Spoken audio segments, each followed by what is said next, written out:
Shalom, Assalamualaikum, Om Swastiastu, Namo Buddhaya, salam kebajikan, dan salam cinta damai dari saya, Perianto Zamasi. Nah, Bapak Ibu, Saudara-saudari, dimanapun berada pada kesempatan ini, berikut ini saya akan membagikan kepada kita semua bagaimana sebuah pesan yang disampaikan oleh seorang murtadin asal Aceh, terkhusus untuk pemuda-pemudi yang ada di Kepulauan Nias. Dan tidak lagi berlama-lama, langsung saja kita akan lihat videonya berikut ini. Bapak Ibu kasih Tuhan, ketemu lagi dengan saya Evangelis Avraham Effendi Usman bersama dengan saudara saya JDP Channel. JDP Channel Jamal Dodi Pasaribu. Amin. Dan ini juga ada sahabat kita yang luar biasa dipakai Tuhan. Bana ufili uo Yesu tebai ure. Silakan perkenalkan diri abangku. Iya, nama saya Torosaki. Arigatou gozaimasu. Hek. Haleluya. Beliau seorang apologet juga ini. Ya, ini Bapak Ibu seorang apologet juga beliau ya. Nah, ya saudaraku ini kasih Tuhan, kita sudah beberapa hari di Nias bersama dengan hambanya Bang JDP Jamal Dodi Pasaribu untuk memberitakan Injil, menguatkan anak-anak Tuhan supaya ke depan tidak mudah pemuda-pemudi Nias pindah keyakinan. Tidak mudah pemuda-pemudi Nias beralih keyakinan. Amin. Tidak mudah pemuda-pemudi Nias bisa dimualafkan. Nah, perlunya kita bekerja sama dan bekerja bersama-sama agar pemuda-pemudi Nias kokoh di dalam Tuhan, imannya tetap kuat di dalam Tuhan, dan selalu semangat di dalam Tuhan.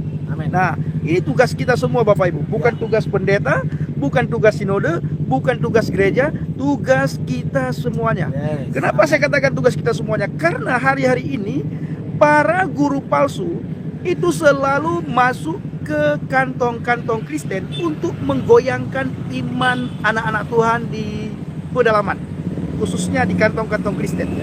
Memang mereka selalu berkata, jangan membawa-bawa agama kepada orang yang sudah beragama. Jangan mengajak-ngajak orang yang sudah beragama. Tetapi Bapak Ibu, itu semua mereka langgar. Ya, mereka buat aturan, mereka langgar. Kalau Edis TV ya, Edis TV sering berkata begini. Kalau mereka membahas kekristenan itu dakwah, tapi kalau kita membahas iman mereka, membahas agama mereka, itu dianggap penistaan. Nah saudaraku, sekalipun dianggap penistaan, kita harus berani bersuara untuk memberitakan Injil, harus berani bersuara untuk membuat anak-anak Tuhan, pemuda-pemudi Nias tidak menjadi mu'alaf. Ya, jangan sampai mereka dimu'alafkan. Jangan sampai mereka pindah keyakinan Bapak Ibu. Jangan. Ya. Nah saudaraku, beberapa waktu yang lalu itu Ustadz Arifin Nababan ya, yang katanya seorang mu'alaf, katanya sudah banyak sekali anak Nias yang mu'alaf. Mereka sangat senang, mereka sangat bersuka cita sekali, karena menurut Ustadz Arifin Nababan, anak-anak Nias banyak yang sudah masuk agama seberang, meninggalkan Yesus. Ternyata Bapak Ibu, itu semua bohong. Abangku, apa bahasa Nias bohong? Falimo. Ya, saya ingin katakan kepada kalian semuanya, terutama kepada para mu'alaf, bana falimo. Ya, jangan bohong-bohong. Bana falimo. Tidak boleh berbohong. Ya katakan ya, tidak katakan tidak. Tetapi kan kalian tidak diajarkan ya katakan ya, tidak katakan tidak. Karena diperbolehkan berbohong dalam 3 hal. Sehingga Bapak Ibu, beredar informasi di luar Nias bahwa pemuda-pemudi Nias banyak yang mu'alaf. Itu semua apa bangku? Falimo alias bohong. Ya. Nah saudaraku ini kasih Tuhan, para pencinta Injil Habaget, para pengikut Kristus yang setia, saya bersama dengan hambanya Bang JDP, kita sudah keliling Nias selama 3 hari untuk menguatkan pemuda-pemudi Nias, untuk membekali mereka. Kita buat seminar-seminar agar anak-anak, khususnya pemuda-pemudi Nias, tidak mudah meninggalkan Yesus, dan ketika mereka berhadapan dengan para guru palsu, pengajar palsu, mereka bukan hanya bisa mempertahankan imannya, tetapi mereka bisa bertanya jawab dengan para guru palsu. Nah, ini putra asli Nias.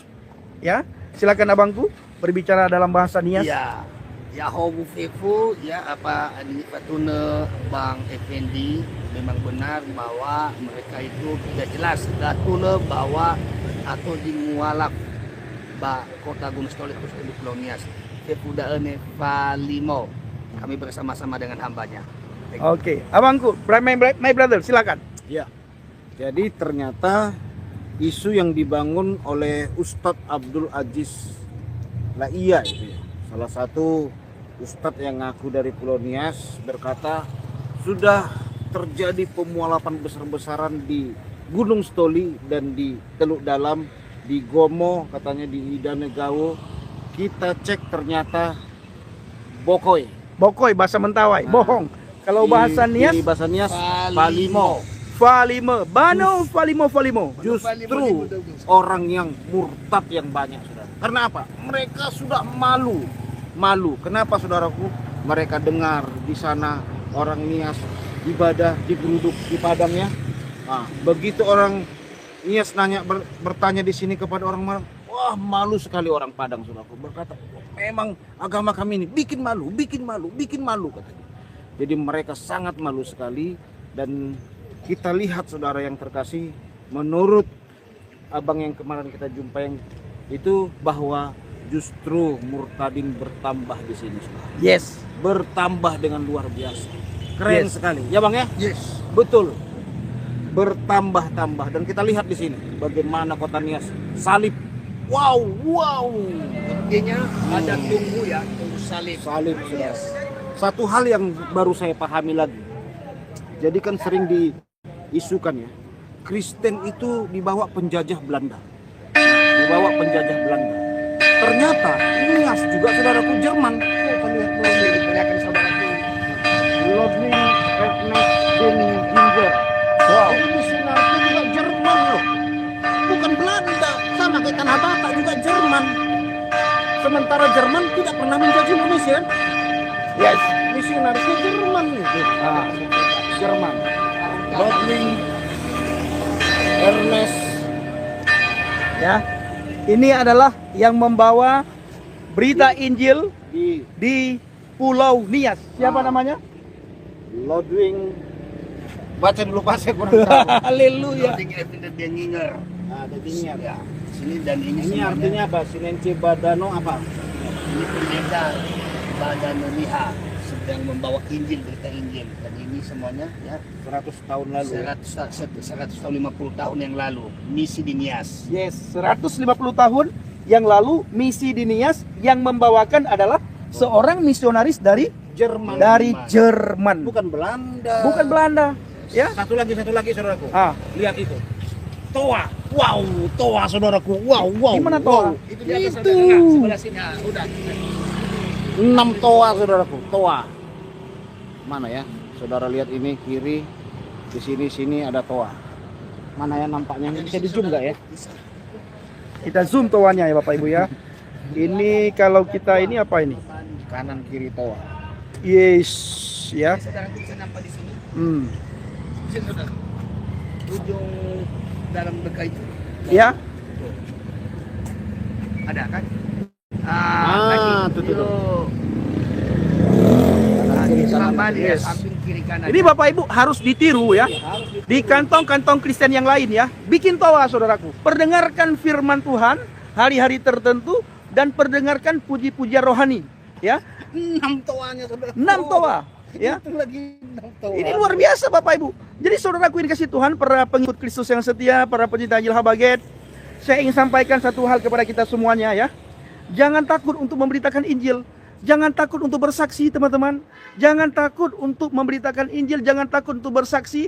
Dan jangan takut untuk memberitakan kabar baik. Jangan takut untuk menceritakan siapa itu Yesus Kristus. Iya, betul. Jangan takut Bapak Ibu. Kenapa saya katakan jangan takut untuk memberitakan Injil? Karena Injil ini kabar baik, ya. Injil kabar baik, Injil kabar sukacita. Tidak ada satupun orang Kristen jahat setelah memberitakan Injil, setelah memperdalam Alkitab. Itu tidak ada. Benar, salam sadar semuanya. Sadar. Jadi saudaraku yang dikasihi Tuhan, saya selalu berkata kepada para Zuma dan kawan-kawannya, kepada para mu'alaf, ya, kepada orang-orang yang selama ini menghina Alkitab, orang-orang yang selama ini menghina kekristenan, orang-orang yang selama ini menghina Tuhan Yesus. Saya selalu katakan satu hal, bahwa tidak ada satupun orang Kristen yang jahat setelah membaca Alkitab. Tidak ada satupun orang Kristen yang jadi teroris setelah memperdalam Alkitab. Tidak ada. Ya, tidak ada satupun orang Kristen yang melakukan barbar, menyebut nama Tuhan di saat melakukan kejahatan. Tidak ada. Dan tidak ada satupun orang Kristen mengganggu rumah ibadah orang lain. Makanya Alkitab berkata apa? Kamu dikenal dari buahnya, dan engkau mengenal mereka dari buahnya, dan engkau dikenal dari buahnya. Bapak Ibu, banyak sekali orang-orang di luar sana berkata kepada kita, "Woi Pendi, malu dong. Kami yang Batak saja sudah masuk Islam. Masa kamu yang Aceh masuk Kristen?" Saya berkata begini, ya, dan mereka melanjutkan berkata begini, Bapak Ibu. Apa mereka? Agama Kristen itu agama yang dibawa oleh penjajahan Belanda. Saya berkata, Alkitab mengatakan, mengajarkan, memperdengarkan, memberitahukan kamu dikenal dari buahnya. Ya, seandainya agama Kristen itu dibawa oleh penjajah, sudah banyak sekali orang Kristen yang jahat. Ya, sudah banyak sekali orang Kristen yang anarkis. Sudah banyak sekali orang Kristen yang intoleran. Misionarisnya orang Jerman semua. Di Nias ini saya melihat barusan misionaris yang memberitakan Injil, yang membawa kabar baik ke Pulau Nias ini adalah misionaris yang berasal dari Jerman 150 tahun yang lalu. Jadi saudaraku, kamu dikenal dari buahnya, dan engkau mengenal mereka dari buahnya, dan mereka melihat kita dari buahnya. Seandainya agama kita itulah agama yang dibawa oleh Belanda, yang dibawa oleh penjajah, ya tentunya saudaraku, kita suka mengganggu ibadah orang lain, karena penjajah, ya, siapapun yang beribadah, penjajah tidak suka. Penjajah tidak suka orang yang bertuhan. Penjajah tidak suka orang yang punya kitab suci. Tentu dia akan mengganggu. Tetapi buktinya Bapak Ibu, tidak ada satupun orang Kristen di Indonesia khususnya, karena kita tinggal di Indonesia dan mereka berbicara kepada kita orang Indonesia. Tidak ada satupun orang Kristen yang jadi teroris. Tidak ada. Wow. Tidak ada satupun orang Kristen yang ikatkan gom di tubuhnya lalu diletupkan sambil teriak nama Tuhan. Tidak ada. Justru setelah mualaf jadi teroris, terbukti di Pulau Nias. Satu markas Simanjuntak, ya. Satu Gea. Setelah mualaf jadi tukang bawa gom, saudaraku. Yes. Tukang gom ditangkap polisi kemarin. Sudah lama. Nah, itu buktinya setelah mualaf jadi teroris. Yes. Jadi Bapak Ibu, saya melihat di daerah Gunung Sitoli ada beberapa gereja suku, gereja BNKP. Saya acungi jempol.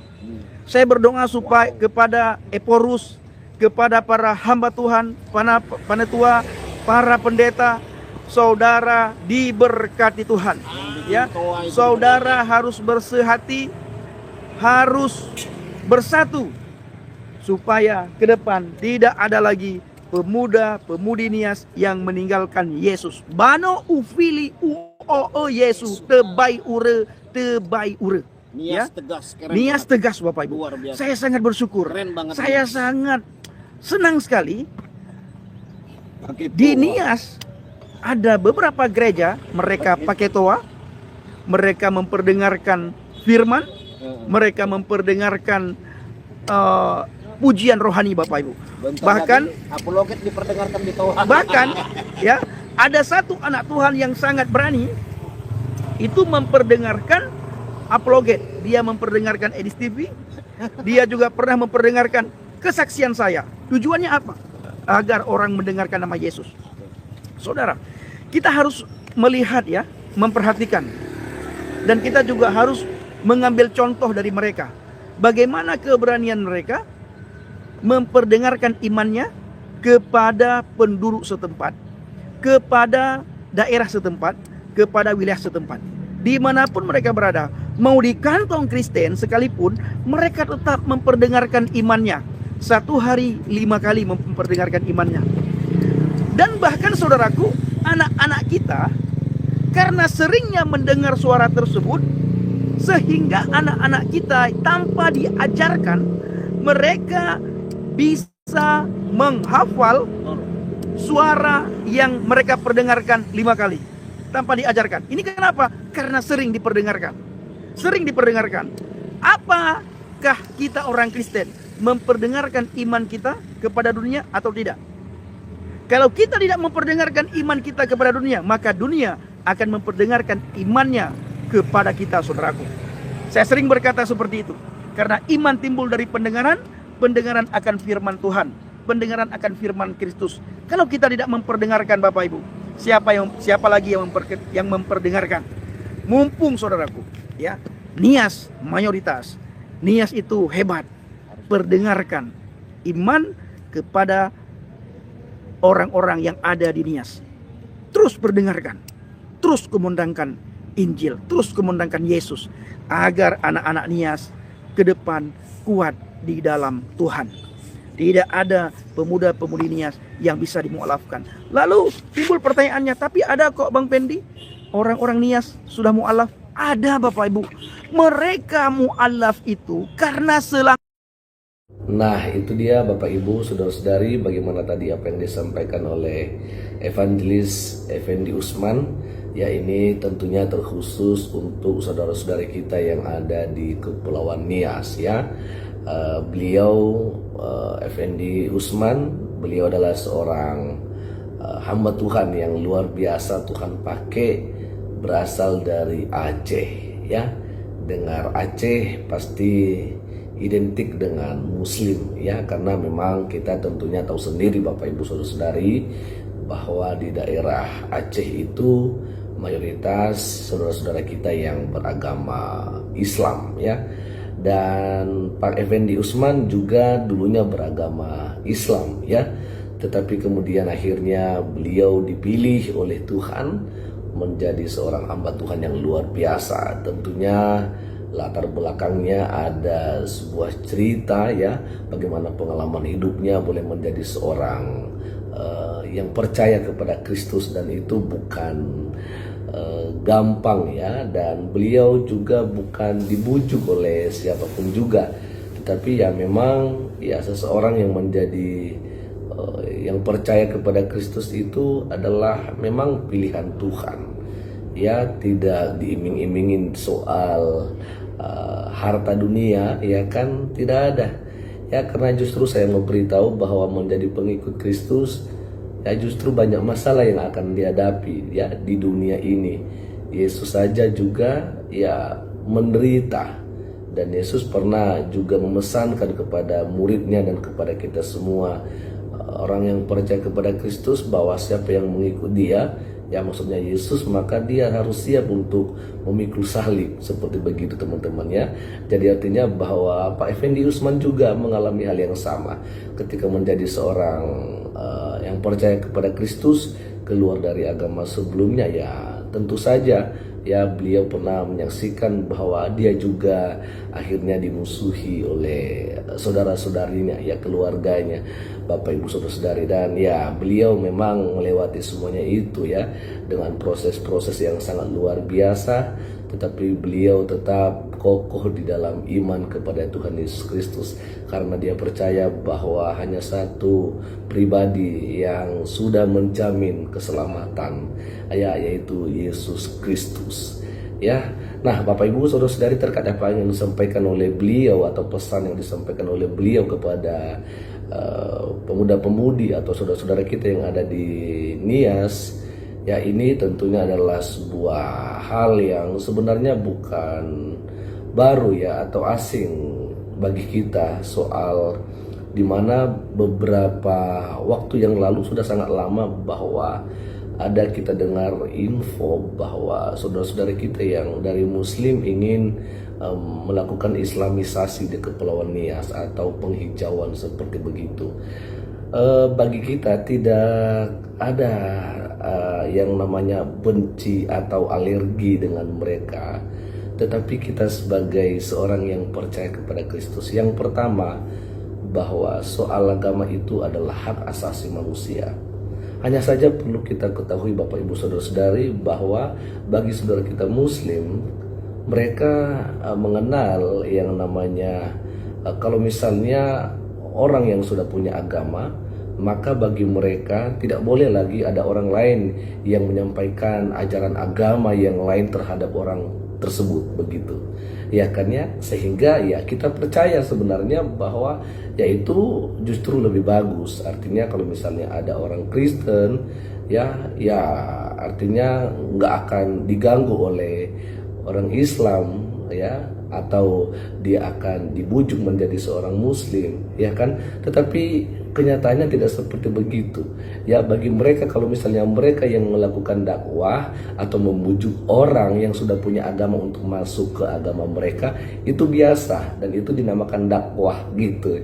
Ya, itu wajar bagi mereka. Tetapi sebaliknya justru ya kalau misalnya orang yang dari non-Islam, katakan Kristen, yang hanya sekedar menyampaikan kabar keselamatan tentang ya kerajaan surga, ya bahwa harus percaya kepada Yesus Kristus baru bisa mendapatkan keselamatan, dan mereka pasti tidak akan senang akan hal itu.